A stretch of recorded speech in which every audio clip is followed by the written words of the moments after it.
नमस्कार। आज हम कुछ बहुत दिलचस्प स्रोतों पर बात कर रहे हैं। इनमें ओशो की एक बातचीत है और एक बौद्ध कथा भी शामिल है। और ये स्रोत हमें मौन की गहराइयों में ले जाते हैं और एक सवाल उठाते हैं, आत्मा से संवाद कैसे करें? क्या कोई आवाज़ सुननी पड़ती है? एक साधक ने असल में ओशो से यही पूछा था और ओशो का जवाब वो काफ़ी चौंकाने वाला था। वो कहते हैं, जो आवाज़ें सुनाई नहीं देती वही आत्मा की भाषा है। मतलब गहरे मौन को महसूस करना ही आत्मा को सुनना है। ये थोड़ा उल्टा सा लगता है ना? चलिए इसी को थोड़ा खोलते हैं। ओशो ने शब्दों और मौन के बीच एक बहुत अच्छी तुलना की है।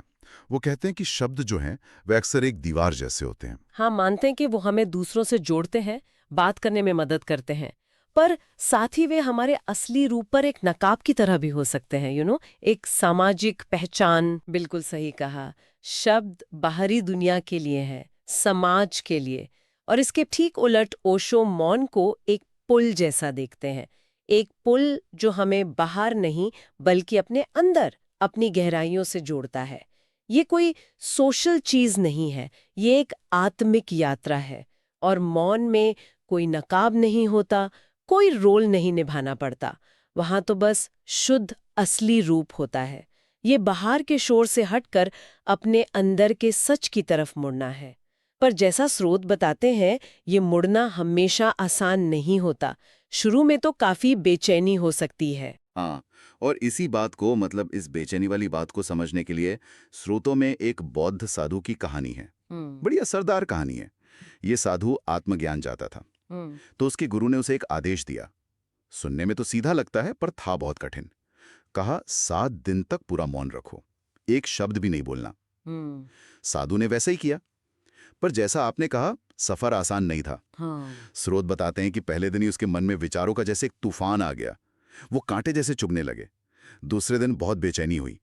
तीसरे दिन तक हालत ये थी कि वो रोने लगा। सोचिए जरा, सिर्फ चुप रहने की कोशिश अंदर क्या कुछ उथल-पुथल मचा सकती है। ये दिखाता है कि हमारे अंदर असल में कितना शोर दबा हुआ है, हम्म, जिसे हम आम बातचीत से, रोजमर्रा की जिंदगी से ढक देते हैं। हम्म, ये जो है ना, ये मन की सतह का कोलाहल है। हमारा नॉर्मल जीवन इसी शोर से भरा है। तो जब बाहर की चुप्पी साधते हैं तो ये अंदर का शोर और साफ सुनाई देने लगता है। हम्म, लेकिन कहानी का सबसे अहम मोड़ आता है 7वें दिन, जब कई दिनों की इस जद्दोजहद के बाद धीरे धीरे विचार थमने लगे, बेचैनी शांत हुई। तब उस गहरी शांति में पहली बार उसने, जिसे हम आत्मा की आवाज कह सकते हैं, उसका अनुभव किया।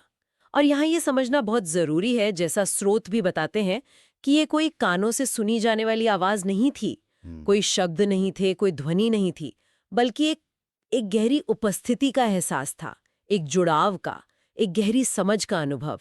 जैसे शब्दों के पार चले जाना, सीधे स्रोत से जुड़ जाना। ये सुनने जैसा नहीं बल्कि बस होने जैसा था, पूर्णता में। अच्छा, तो फिर ये सवाल मन में आता है कि अगर मौन इतना गहरा अनुभव दे सकता है, तो हम इससे अक्सर बचते क्यों हैं, कतराते क्यों हैं? ओशो इसका जवाब हमारे मैं यानी अहंकार से जोड़ते हैं।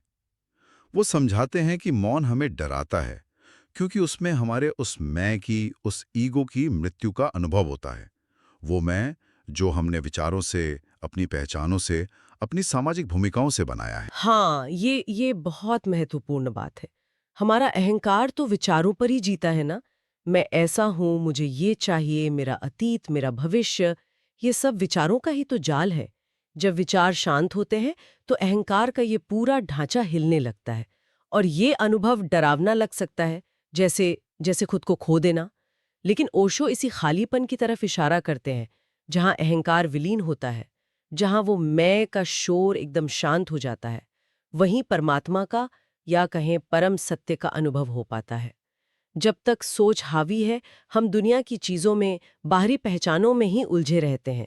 सोच के थमने पर ही उस सन्नाटे में आत्मा का या उस गहरी सच्चाई का अनुभव होता है।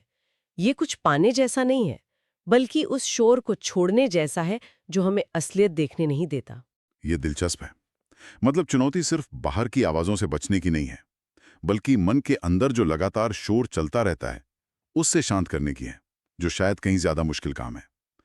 क्या स्रोत इस पर कुछ बताते हैं कि इस अंदरूनी मौन तक कैसे पहुंचे, सिर्फ बातें ना करने के अलावा? देखिए, ये जो खास स्रोत है हमारे पास, इनका जोर मुख्य रूप से मौन के क्यों और क्या पर ज्यादा है। मतलब मौन का स्वभाव क्या है और आत्मा से उसका क्या कनेक्शन है। हाँ, ओशो के दूसरे टीचिंग्स में ध्यान का, मेडिटेशन का, साक्षी भाव का जिक्र आता है। जैसे विचारों को बस देखना, बिना उनसे उलझे, जैसे आसमान में बादल आते जाते हैं। वो बौद्ध साधु की कहानी भी तो यही दिखाती है ना, धीरज रखना, प्रक्रिया को होने देना, बजाय इसके कि हम जबरदस्ती शांति लाने की कोशिश करें। ये कुछ करने से ज्यादा शांति में होने की अवस्था है। तो इस पूरी चर्चा का अगर हम सार निकालें, तो मौन सिर्फ आवाज का न होना भर नहीं है, ये उससे कहीं ज्यादा गहरा है। एक सकारात्मक चीज है, संभावनाओं से भरी हुई। जैसा कि ओशो ने बहुत खूबसूरती से कहा भी है, remember, silence is not empty, it is full of answers. यानी मौन खाली नहीं होता, वह उत्तरों से भरा होता है। ये वाक्य तो सोचने का पूरा नजरिया ही बदल देता है। निश्चित रूप से ये मौन को एक कमी की तरह नहीं, बल्कि एक उपस्थिति, एक पूर्णता की तरह देखने का नजरिया है।